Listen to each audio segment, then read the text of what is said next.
નમસ્કાર, આપ જોઈ રહ્યા છો પ્રવેગ ન્યૂઝ. હું છું સંજીવની. બુલેટિનની શરૂઆત હેડલાઇન્સથી. ભૂપેન્દ્ર પટેલની અધ્યક્ષતામાં આજે કેબિનેટ બેઠક, બજેટ સત્ર, રામ મંદિર અને વન યાત્રા સંદર્ભે ચર્ચા.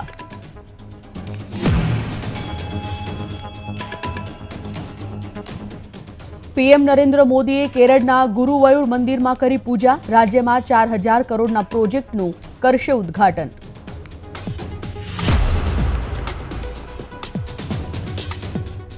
વડનગર ભારતનું એકમાત્ર પુરાતત્વીય સ્થળ. 2800 વર્ષ પહેલાના મળ્યા માનવ વસાહતના પુરાવા.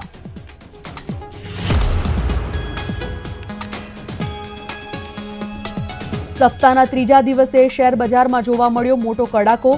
સેન્સેક્સમાં 1130, નિફ્ટીમાં 370 પોઈન્ટનો કડાકો.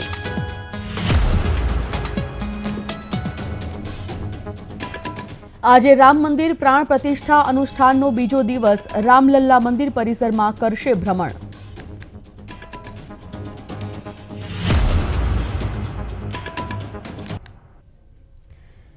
વિગતવાર સમાચાર. સૌથી પહેલા વાત ગાંધીનગરમાં આજે મુખ્યમંત્રી ભૂપેન્દ્ર પટેલના અધ્યક્ષ સ્થાને મહત્વપૂર્ણ કેબિનેટ બેઠક શરૂ થઈ ગઈ છે. આ બેઠકમાં વિધાનસભા બજેટ સત્રની તૈયારીઓ વિશે ચર્ચા કરવામાં આવશે. આ ઉપરાંત વિવિધ વિભાગોની નવી યોજનાને ધ્યાનમાં રાખીને ચર્ચા કરાશે. આ સાથે જ આજની બેઠકમાં 18મી જાન્યુઆરીથી શરૂ થનારા વનયાત્રા સંદર્ભે પણ ચર્ચા થઈ શકે છે. તેમજ તાજેતરમાં યોજાયેલી વાયબ્રન્ટ સમિટમાં થયેલી કામગીરીની પણ સમીક્ષા કરવામાં આવશે.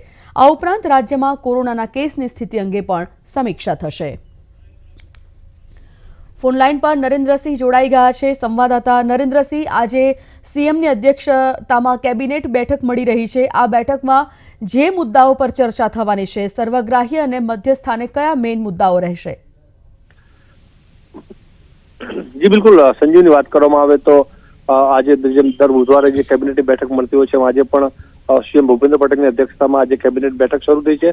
આજની આ બેઠકની જો વાત કરીએ તો વિધાનસભાના બજેટ સત્રની જે તૈયારીઓ છે, તૈયારીઓના આખરીઓ પપાઈ રહ્યો છે, અંગેની ચર્ચા વિચારણા થશે. ત્યારે વિવિધ વિભાગોની જે નવી યોજનાઓ જે છે, નવી યોજનાઓને ધ્યાનમાં રાખીને પણ આજની કેબિનેટ બેઠકમાં મહત્વની ચર્ચા થશે.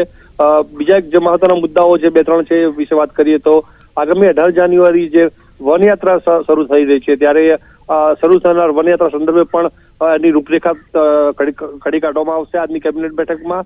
તેમજ હમણાં આજે આપણે જાણીએ છીએ કે વાયબ્રન્ટ બેઠક જે પૂરી થઈ છે, આ વાયબ્રન્ટ સમિટનું જે કહી શકાય કે જે પરિપાક જે કહી શકાય, પરિપાકની પણ ચર્ચા થશે, એની ફળશ્રુતિ વિશે ચર્ચા થશે અને જે એમઓયુ થયા છે એને આગામી એક્ઝિક્યુશન બાબતની પણ ચર્ચા થનાર છે. ત્યારે પેરેલલ રાજ્યમાં કોરોનાના કેસ પણ વધ્યા છે. ત્યારે આ કોરોનાના કેસની અંદર હવે વાયબ્રન્ટ જ્યારે પૂરું થયું છે, જ્યારે વીઆઈપી અરાઇવલ હવે કોઈ નથી, ત્યારે તમામ પ્રકારની જે કહી શકાય કે એની જે કઈ અસરો છે કે કેમ આ વાયબ્રન્ટને લઈને કોઈ કેસો વધ્યા છે કે કેમ, આ તમામ બાબતે આરોગ્ય વિભાગને સૂચનો થયા છે અને એની પણ આજે બેઠકમાં ચર્ચા થશે. સાથે શિષ્યવૃત્તિ જેવી જે છે ગ્રાન્ટ જે છે, જે પેન્ડિંગ જે શિષ્યવૃત્તિ હોય છે વિભાગમાં, આ પેન્ડિંગ જે ગ્રાન્ટ વિશે પણ ચર્ચા થનાર છે. આ મહત્વના કેટલાક મુદ્દે આજે આ બેઠકમાં ચર્ચા થનાર છે. જી, જાણકારી માટે ધન્યવાદ નરેન્દ્ર. ગુજરાતના પીએમ નરેન્દ્ર મોદીના ગામ વડનગરમાં 2800 વર્ષ જૂના માનવ વસાહતના પુરાવા મળ્યા છે. આઈઆઈટી ખડગપુર અને એએસઆઈના નેતૃત્વમાં છેલ્લા 7 વર્ષથી અહીં ખોદકામ ચાલી રહ્યું છે. આઈઆઈટી ખડગપુરના ભૂસ્તર શાસ્ત્રી અને ભૂભૌતિક શાસ્ત્રના પ્રોફેસર ડોક્ટર અનિદ્ય સરકારે મંગળવારે જણાવ્યું હતું કે વડનગર એ સૌથી જૂનું ગામ છે જ્યાં 800 ઈસા પૂર્વ માનવ વસાહતના પુરાવા છે. તેમની ટીમે 20 મીટરની ઊંડાઈ સુધી ખોદકામ કરી અને ઘણા મહત્વપૂર્ણ પુરાવા એકઠા કર્યા છે. ટીમ છેલ્લા 4 થી 5 વર્ષથી વડનગરમાં એએસઆઈ સાથે કામ કરી રહી છે. એક ખૂબ જ જૂનો બૌદ્ધ મઠ પણ મળી આવ્યો છે. દેશભરમાં માર્ગ સલામતી મહિનાની ઉજવણીના ભાગરૂપે ગુજરાત સરકારે નેશનલ ઇન્ફોર્મેટિક્સ સેન્ટરના સહયોગથી વન નેશન વન ચલણ ચાલન પ્રોજેક્ટ શરૂ કર્યો છે, જેમાં મોબાઈલ એપ્લિકેશન શરૂ કરવામાં આવી છે, જેમાં ટ્રાફિક પોલીસ કે અધિકારી સ્થળ પર જ ટ્રાફિકના નિયમોનું ઉલ્લંઘન કરનારને એપ્લિકેશન મારફતે દંડ ફટકારશે.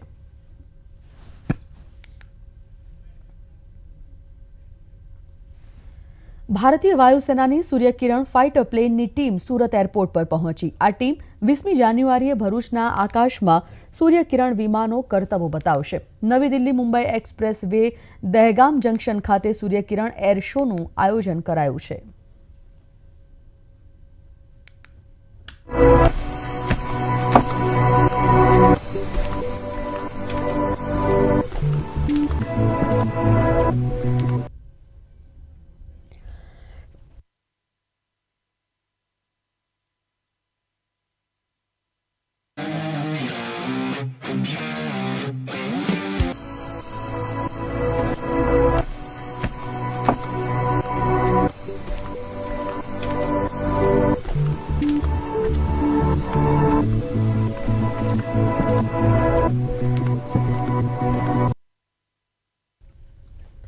ભારતીય શેર માર્કેટમાં મોટો કડાકો નોંધાયો. 17મી ડિસેમ્બરે મોટા ઘટાડા સાથે બજાર ખુલ્યું છે. સેન્સેક્સ નિફ્ટીમાં 1%થી વધુનો ઘટાડો જોવા મળ્યો છે, જેના કારણે રોકાણકારોને ભારે નુકસાન થવાની સંભાવના છે. નિફ્ટી 200 પોઈન્ટથી વધુ ઘટી અને 21,800ના સ્તરની નીચે ખુલ્યો, જ્યારે કે સેન્સેક્સ 800 પોઈન્ટથી વધુ ઘટ્યો અને 72,000ના સ્તરની નીચે સ્તરે ખુલ્યો છે. વડાપ્રધાન નરેન્દ્ર મોદીએ આજે સવારે કેરળના ગુરુવાયુરમાં પ્રખ્યાત ભગવાન કૃષ્ણ મંદિરમાં પ્રાર્થના કરી. વડાપ્રધાને દર્શન દરમિયાન દક્ષિણ ભારતના પારંપરિક પોશાક મુંડુ અને વેષ્ટી પહેરી અને મંદિરમાં પ્રાર્થના કરી હતી. પીએમની મુલાકાત પહેલા વહેલી સવારથી મંદિરમાં ચુસ્ત પોલીસ બંદોબસ્ત ગોઠવી દેવાયો હતો. વડાપ્રધાન સવારે લગભગ 7:35 હેલિકોપ્ટર દ્વારા ગુરુવાયુર પહોંચ્યા.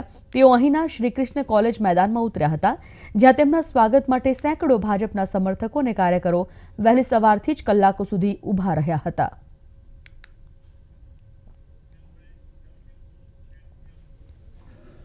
ત્યારબાદ વડાપ્રધાન મોદીએ કેરળના ત્રિશુર જિલ્લામાં ત્રિપ્રયારમાં શ્રી રામાસ્વામી મંદિરમાં પણ પ્રાર્થના કરી.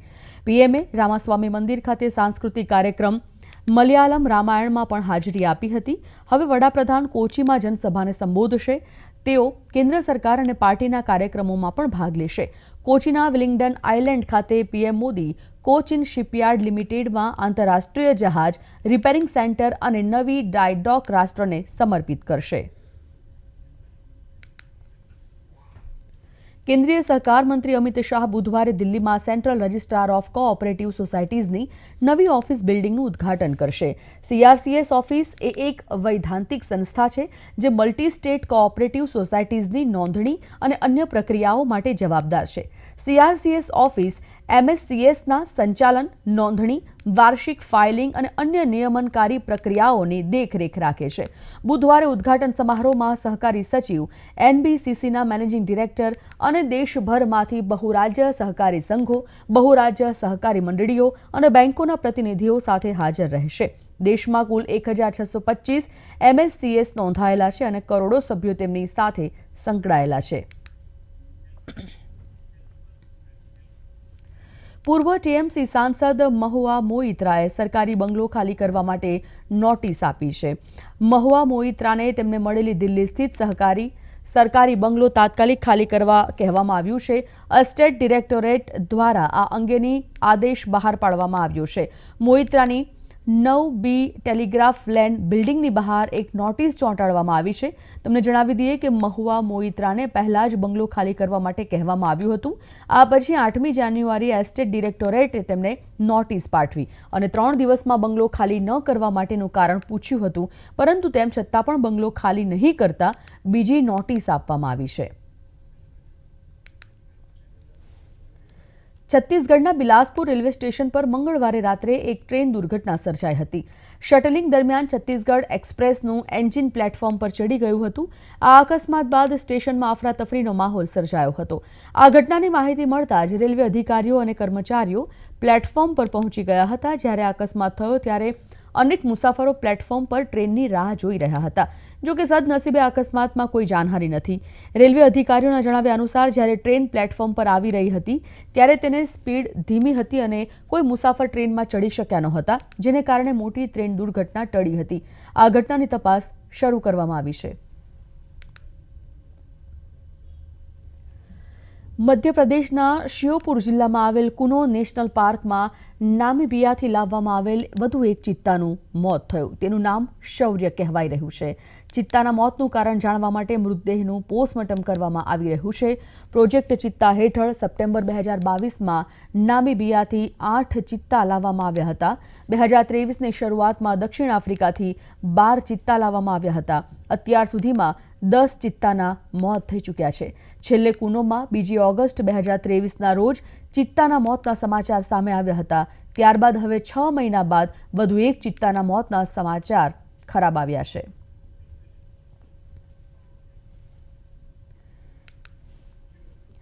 ગણતંત્ર દિવસની પરેડના ઇતિહાસમાં પ્રથમ વખત કર્તવ્ય પથ પર કૂચ કરતી માત્ર મહિલાઓની ટુકડી ભાગ લેવાની છે. આ ટુકડીમાં કુલ 194 હેડ કોન્સ્ટેબલ અને કોન્સ્ટેબલનો સમાવેશ થાય છે. જ્યારે મહિલાઓની આ ટુકડીમાં પાઇપ બેન્ડમાં 135 સભ્યો છે અને તેમાંથી મોટાભાગના ઉત્તર પૂર્વીય રાજ્યોના છે. પ્રજાસત્તાક દિવસની ઉજવણીમાં 2 અઠવાડિયાથી પણ ઓછો સમય બાકી છે, ત્યારે આ તમામ મહિલાઓની તૈયારીઓ પૂરજોશમાં ચાલી રહી છે.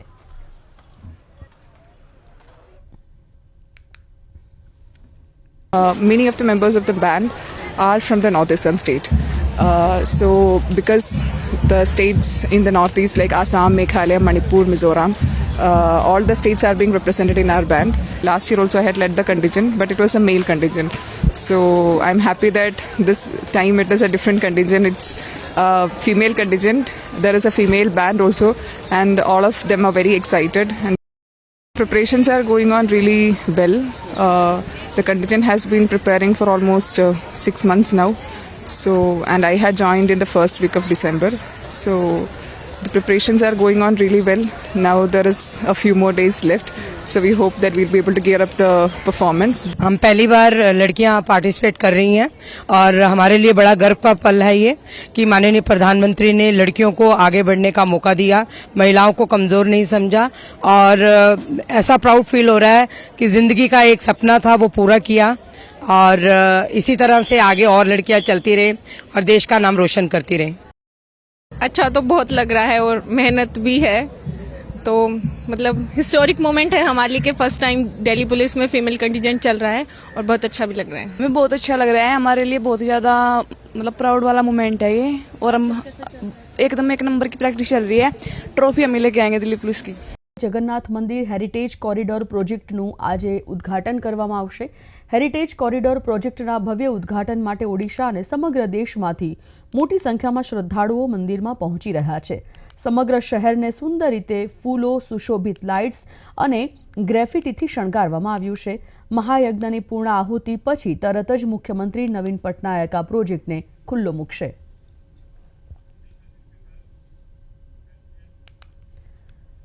સુદર્શન પટનાયકે પુરીના બીચ પર જગન્નાથપુરી મંદિરની સેન્ડ આર્ટ બનાવી છે. શ્રી મંદિર પરિક્રમા પ્રોજેક્ટના ઉદ્ઘાટન પહેલા રીતિ કલાકાર સુદર્શન પટનાયકે ઓડિશાના પુરીના બીચ પર સેન્ડ આર્ટ બનાવ્યું છે. તેમણે મહાપ્રભુ જગન્નાથને બલભદ્ર અને દેવી સુભદ્રા સાથે શ્રી મંદિરની પરિક્રમા કરતા દર્શાવતા 5 ફૂટ ઊંચા રેતીનું શિલ્પ બનાવ્યું છે. ઉલ્લેખનીય છે, જગન્નાથ મંદિર હેરિટેજ કોરિડોર પ્રોજેક્ટનું ઉદ્ઘાટન 17 જાન્યુઆરી એટલે કે આજે થવાનું છે. सुदर्शन पटनायक एक आदमी काफ़ी उनका नाम पता चलता है, वो सैंड आर्ट में वर्ल्ड फेमस है. उनका तो कला और कृति जितना है कहने से भी हमारा इतना हिम्मत नहीं, इतना कला, इतना गुण है इनका पास, ये नंबर 1 है. और ये तो जगन्नाथ का यहीं का पुरी का है, वो भक्त भी है और यहाँ से तो बहुत बढ़िया बनाए हैं. इधर मैं अभी देख रहा हूँ, ये बहुत अच्छे कलाकार यहाँ से आए और ये बहुत अच्छा बन रहा है. यहाँ पे बहुत खूबसूरत यहाँ बनाया जा रहा है. ये पूरी जगन्नाथ टेम्पल की जो कॉरिडोर प्रोजेक्ट है उसका उद्घाटन होने जा रहा है. सारा विश्व में हर कोई जगह पे जगन्नाथ महाप्रभु के जो भक्त हैं वो वेट किए हैं इस दिन के लिए. एक ऐतिहासिक मोमेंट है हम सब लोग के लिए. तो यहाँ पर हम लोगों ने सैंड आर्ट के थ्रू ये स्कल्पचर्स क्रिएट किए हैं, उसके साथ पूरा एंटायर प्रोजेक्ट को दिखाए हैं और ये एक हमारे लिए बहुत बड़ा मोमेंट है क्योंकि हम लोग हर कोई डिफरेंट ओकेजन्स पे करते हैं, बट ये जो ओकेजन है समथिंग बहुत डिफरेंट ओकेजन. અને હવે વાત કરીએ રામ મંદિર પ્રાણ પ્રતિષ્ઠા મહોત્સવની.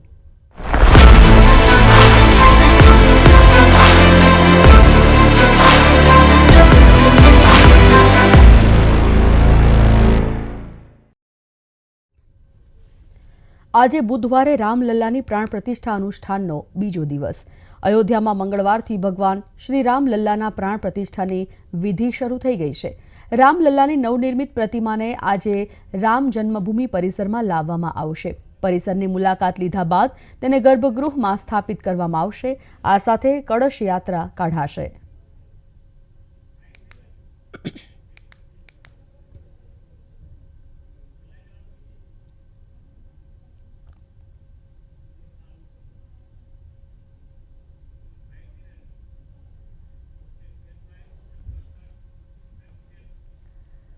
અયોધ્યા રામ મંદિર માટે દરેક લોકો કંઈ ને કંઈ ભેટ આપી રહ્યા છે. ત્યારે નાગપુરના વિષ્ણુ મનોહરે અયોધ્યા રામ મંદિરને પ્રસાદ બનાવવા માટે વિશાળ કઢાઈ ભેટમાં આપી છે.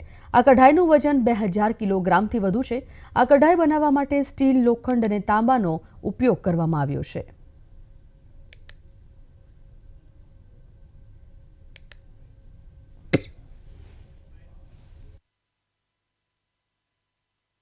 कढ़ाई अपने आप में सच में महत्वपूर्ण है और कढ़ाई ये नए सिरे से बन रही जो कि दुनिया की सबसे बड़ी कढ़ाई मैं कहूँगा इसे, जिसमें तकरीबन 2000 किलो इसका वज़न है.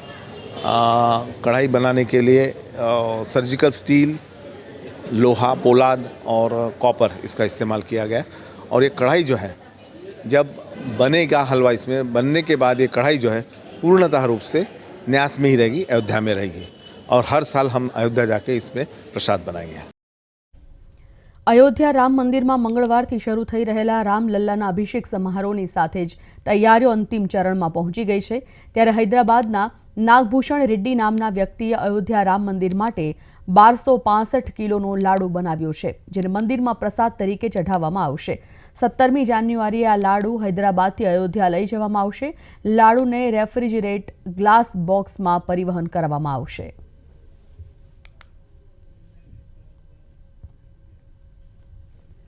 રામ મંદિર પ્રાણ પ્રતિષ્ઠાનો માહોલ સમગ્ર દેશમાં જોવા મળી રહ્યો છે. ત્યારે સુરતમાં અનોખી રીતે ભગવાન રામ પ્રત્યે ભક્તિ દર્શાવવામાં આવી હતી. સુરતની 51 બહેનોએ હાથમાં મહેંદી સ્વરૂપે રામાયણના 51 પ્રસંગો દોર્યા હતા. રામાયણના પ્રસંગો અને વિવિધ પાત્રો બનાવવામાં આવ્યા હતા, જેમાં ભગવાન શ્રી રામ, લક્ષ્મણ, સીતા, હનુમાનજી, વિભીષણ જેવા પાત્રો મહેંદીમાં કંડાર્યા હતા. આ અનોખા આયોજનમાં સાંસદ દર્શના જરદોશ પણ હાજર રહ્યા હતા.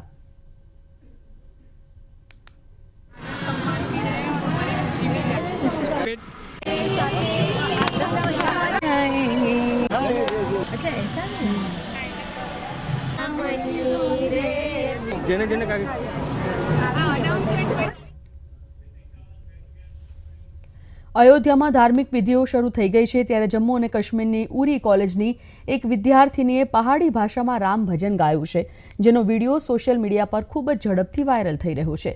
વિદ્યાર્થીનીની બતુલ જહરાએ 22મી જાન્યુઆરીએ ઉત્તર પ્રદેશના અયોધ્યામાં યોજાનાર રામ મંદિર પ્રાણ પ્રતિષ્ઠા સમારોહ સાથે જમ્મુ અને કાશ્મીરને જોડવા માટે પહાડી ભાષામાં રામ ભજન ગાયું. લોકો આ ગીતને ખૂબ પસંદ કરી રહ્યા છે. चलिए मैं आप लोगों के साथ जुड़ जाती हूँ उड़ी कश्मीर से. मड़ी चौखट टाटुर का आज 4 धाम आए दिन, मड़े राम आए दिन, अम्मा सीता नाल आए दिन, प्रा लक्ष्मण होर भक्त हनुमान आए दिन, बजाओ टोल स्वागत बीच मड़े कार राम. અયોધ્યા રામલલ્લાના પ્રાણ પ્રતિષ્ઠા સમારોહની તૈયારીના ભાગરૂપે સોનભદ્ર રોડવેઝ વિભાગે બસ ડેપોમાં અયોધ્યાની મુસાફરી કરતી 5 બસોમાં ભગવાન રામના ભજન વગાડવાનું નક્કી કર્યું છે.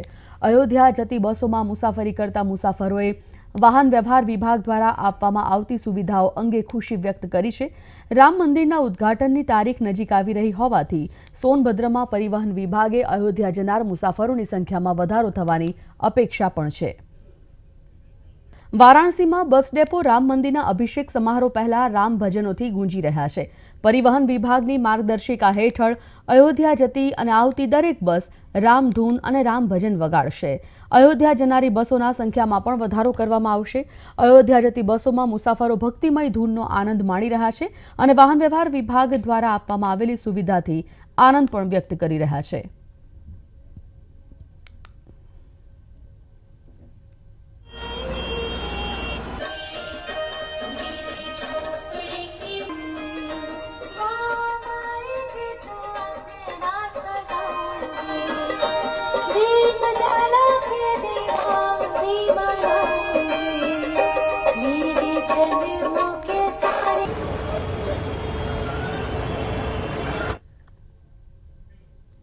બિહારના ભોજપુર જિલ્લામાં આવેલા આરામાં તુલસીના પાનની ખાસ માળાઓ બનાવવામાં આવી રહી છે અને આ માળાઓ અયોધ્યામાં પ્રાણ પ્રતિષ્ઠા સમારોહમાં ભગવાન શ્રીરામની મૂર્તિને પહેરાવવામાં આવશે. આ ખાસ તુલસી માળા માટે પાંદડા મેળવવા માટે સ્થાનિક ખેડૂતો દ્વારા 1 એકર જમીન પર તુલસીના છોડ ઉગાડવામાં આવ્યા હતા.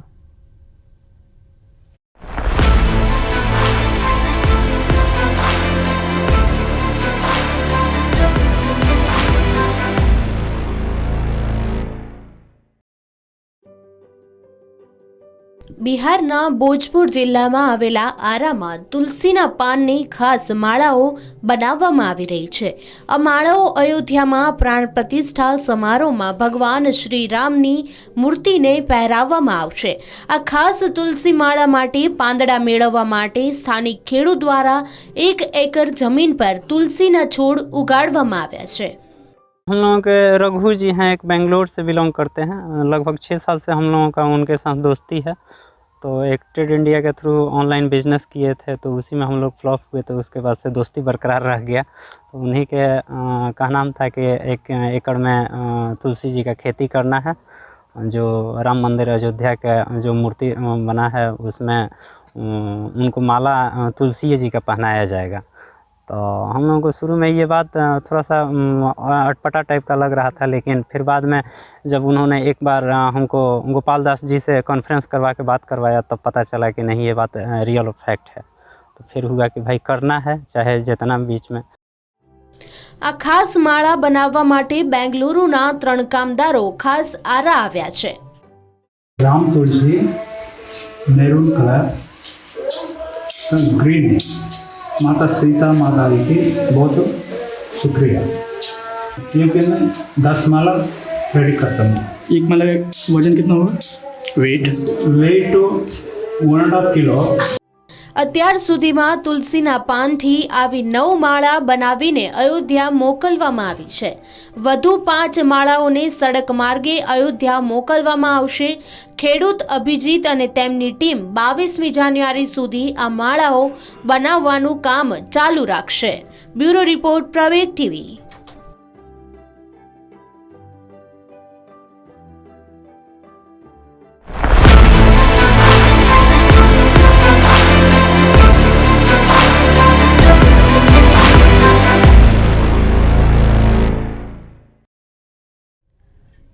આ સાથે જ બુલેટિનની સમાપ્તિ. રજા લઈશ. નમસ્કાર.